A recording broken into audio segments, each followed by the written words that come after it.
વિદ્યાર્થીએ MBBS કરવાનું નક્કી તો કરી લીધું, પણ હવે એને ટોટલ ખર્ચ એટલે કે ઇન્ડિયાથી એબ્રોડ જઈ અને ફરી પાછો પોતાનો કોર્સ પૂરો કરી પાછો આવે ત્યાં સુધીમાં અંદાજિત કેટલો ખર્ચો એને થઈ શકે?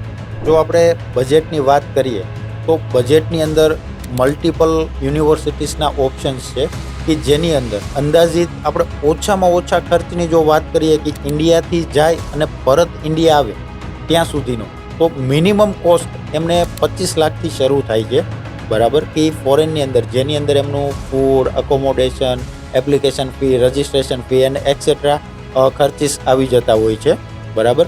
અને હાઈએસ્ટ જો વાત કરીએ તો એવરેજલી 40 લાખ સુધીના ખર્ચા એમને મળતા હોય છે, પણ બધા જ યુનિવર્સિટી વાઇઝ ડિપેન્ડ છે. 25 લાખની અંદર બી તમે તમારો આખો કોર્સ પૂરો કરી શકો છો, 30 લાખમાં બી કરી શકો, 35માં બી કરી શકો અને 40 લાખ સુધી પણ તમે કરી શકો છો. તો પછી ઘણા સોશિયલ મીડિયાની પોસ્ટ અને રીલ્સની અંદર તો ખૂબ ઓછા પ્રાઇઝની અંદર લખેલું હોય, તો એટલા ઓછા પ્રાઇઝની અંદર શું MBBS શક્ય છે?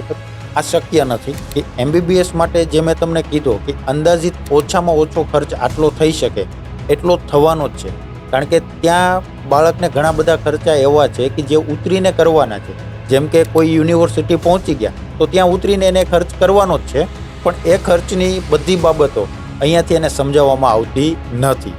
જેમ કે એપ્લિકેશન ફીઝ હોય છે, રજિસ્ટ્રેશન ફીઝ હોય છે, ત્યારબાદ વિઝા રિન્યુઅલ ફીઝ હોય છે, ઇન્સ્યોરન્સ ફી હોય છે, આવી ઘણી બધી ફીઝ હોય કે જે અમુક ફીઝ એને ગણાવવામાં નથી આવતી, જે એને ફ્રિકવન્ટલી 6 વર્ષ સુધી પે કરવાની હોય. તો એ બધાનો ખર્ચ જ્યારે તમે જોડો અને ફાઇનલ ટોટલ 6 વર્ષ પછી મારો ત્યારે આ બજેટ કરતાં તો તમારું નિયર અબાઉટ જે તમને આપવામાં આવ્યું છે એના કરતાં તો તમે પ્લસ જ જવાના છો, અને અંદાજિત અમાઉન્ટ જે આપણા દ્વારા કહેવામાં આવે છે નિયર અબાઉટ એની આજુબાજુ તમે પહોંચી જશો.